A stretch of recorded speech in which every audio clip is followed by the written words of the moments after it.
বিসমিল্লাহির রহমানির রহিম। আসসালামু আলাইকুম। আশা করি আল্লাহর অশেষ রহমতে আপনারা সবাই ভালো এবং সুস্থ আছেন।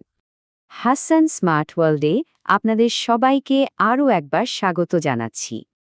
আমাদের চ্যানেলটি সাবস্ক্রাইব করে সাথেই থাকুন, কারণ আজকে যে অবিশ্বাস্য ঘটনাটি নিয়ে আমরা কথা বলতে যাচ্ছি তা আপনার মনোযোগ ধরে রাখতে বাধ্য। তো চলুন আর দেরি না করে সরাসরি প্রবেশ করি সেই শ্বাসরুদ্ধকর অভিযানে, যার কোডনেম ছিল অপারেশন এপিক ফিউরি। এটা ইরানের মাটিতে ভূপাতিত এক আমেরিকান বিমান চালককে উদ্ধারের এক প্রায় অসম্ভব কিন্তু সত্যি গল্প। গল্পের শুরুটা হয় ৩রা এপ্রিল। সেদিন মার্কিন বিমানবাহিনীর একটা F-15E স্ট্রাইক ইগল যুদ্ধবিমান ২জন ক্রু সহ দক্ষিণ পশ্চিম ইরানে ভূপাতিত হয়। আর ঠিক ওই মুহূর্ত থেকেই শুরু হয়ে যায় সময়ের বিরুদ্ধে এক রুদ্ধশ্বাস দৌড়। যদিও পাইলটকে বেশ দ্রুতই উদ্ধার করা সম্ভব হয়, কিন্তু ওয়েপন সিস্টেমস অফিসার মানে WSO শত্রুর মাটিতে একদম একা পড়ে যান। ভাবুন একবার, একটা পিস্তল হাতে একটা পাহাড়ের চূড়ায় লুকিয়ে তাকে কাটাতে হয়েছে দুঃস্বপ্নের মতো ৪৮ ঘণ্টা। আর ওদিকে তাকে ধরিয়ে দেওয়ার জন্য ইরান জুড়ে ঘোষণা করা হয়েছে বিশাল অঙ্কের পুরস্কার। ফলে পরিস্থিতিটা মুহূর্তেই দুই পক্ষের জন্য একটা জীবন মরণের লড়াইয়ে পরিণত হয়। একদিকে ছিল স্যাটেলাইট আর ড্রোনের সাহায্যে মার্কিন বাহিনীর হাইটেক অনুসন্ধান, আর অন্যদিকে ছিল IRGC এবং সাধারণ মানুষকে সাথে নিয়ে ইরানের চিরুনি তল্লাশি। সময় যত গড়াচ্ছিল, WSO এর জীবন ততই বিপন্ন হয়ে পড়ছিল। ঠিক তখনই মার্কিন সামরিক বাহিনী এমন একটা অভিযান শুরু করে, যেটাকে পরে একজন সিনিয়র কর্মকর্তা মার্কিন ইতিহাসের অন্যতম জটিল এবং দুঃসাহসিক একটা বিশেষ অভিযান হিসেবে আখ্যা দেন। আর এই মিশনের নাটকীয় সফলতার খবরটি তৎকালীন মার্কিন প্রেসিডেন্ট তার সোশ্যাল মিডিয়া অ্যাকাউন্টে এই বিজয়ী বার্তার মাধ্যমে পুরো বিশ্বকে জানিয়ে দিয়েছিলেন। আচ্ছা, এই মিশনটা ঠিক কেন এত জটিল ছিল? কারণ এটা কোনো সাধারণ উদ্ধার অভিযান ছিল না। এর পেছনে ছিল কয়েকটা স্তর। একদিকে CIA মিথ্যা তথ্য ছড়িয়ে ইরানি বাহিনীকে বিভ্রান্ত করেছে। অন্যদিকে MQ-9 রিপার ড্রোন আকাশ থেকে পাইলটের চারপাশে ৩ কিলোমিটার এলাকা জুড়ে যে কোনো হুমকিকে সাথে সাথে ধ্বংস করে দিয়েছে।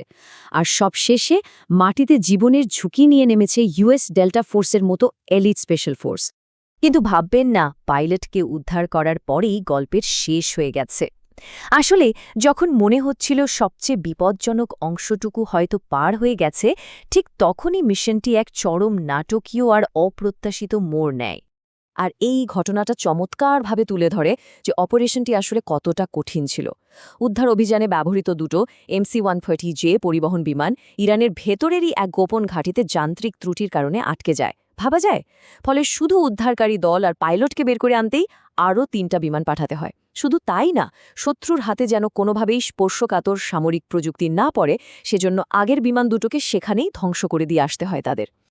এই সফল উদ্ধার অভিযানটা কিন্তু শুধু একটা সামরিক বিজয় নয়, এর গভীরে লুকিয়ে আছে আধুনিক যুদ্ধপ্রযুক্তি আর ভূ-রাজনৈতিক কৌশলের এক জটিল সমীকরণ।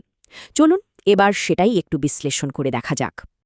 দেখুন, এই মিশনের সাফল্য কিন্তু নির্ভর করেছিল সম্পূর্ণ ভিন্ন ধরনের কিছু সামরিক অ্যাসেটের নিখুঁত সমন্বয়ের ওপর। একদিকে যেমন ছিল আকাশ থেকে নজরদারি আর সুরক্ষার জন্য MQ-9 রিপার ড্রোনের মতো প্রযুক্তি, তেমনি চাহারমহল প্রদেশের মতো বিপজ্জনক এলাকায় জীবনের ঝুঁকি নিয়ে সরাসরি IRGCর সাথে লড়াই করেছে US ডেল্টা ফোর্স এবং PJদের মতো এলিট সোলজাররা। সামরিক পরিভাষায় এই ধরনের অভিযানকে বলা হয় কমব্যাট সার্চ অ্যান্ড রেস্কিউ বা সংক্ষেপে CSAR। কিন্তু অপারেশন এপিক ফিউরি সাধারণ কোনো CSAR মিশন ছিল না। এটা ছিল সাহসিকতা, প্রযুক্তি আর কৌশলের এক চরম পরীক্ষা, যা নিঃসন্দেহে ইতিহাসের পাতায় লেখা থাকবে। এই অভিযানের ভূরাজনৈতিক তাৎপর্য কিন্তু আরও অনেক গভীর। এটা ছিল ওই সময়ের সংঘাতে ইরানের মাটিতে প্রথম কোনো নিশ্চিত মার্কিন গ্রাউন্ড কমব্যাট অপারেশন। এর মানে হল মার্কিন স্পেশাল ফোর্স সরাসরি ইরানের ইসলামিক রেভলিউশনারি গার্ড কর্পস বা IRGCর সাথে সম্মুখ যুদ্ধে লিপ্ত হয়েছিল। আর এটা পুরো পরিস্থিতিকে এক নতুন আরও জটিল দিকে ঠেলে দেয়। সুতরাং এই একটা সফল উদ্ধার অভিযান যে প্রশ্নটি আমাদের সামনে রেখে যাচ্ছে তা হল ইরানের মাটিতে এই ধরনের সরাসরি সামরিক সংঘর্ষ কি মধ্যপ্রাচ্যের অগ্নিগর্ভ পরিস্থিতিকে এক নতুন আরও বিপজ্জনক এবং পেশ করা যায় না এমন কোনো ভবিষ্যতের দিকে ঠেলে দেবে? উত্তরটা হয়তো সময়ই বলে দেবে।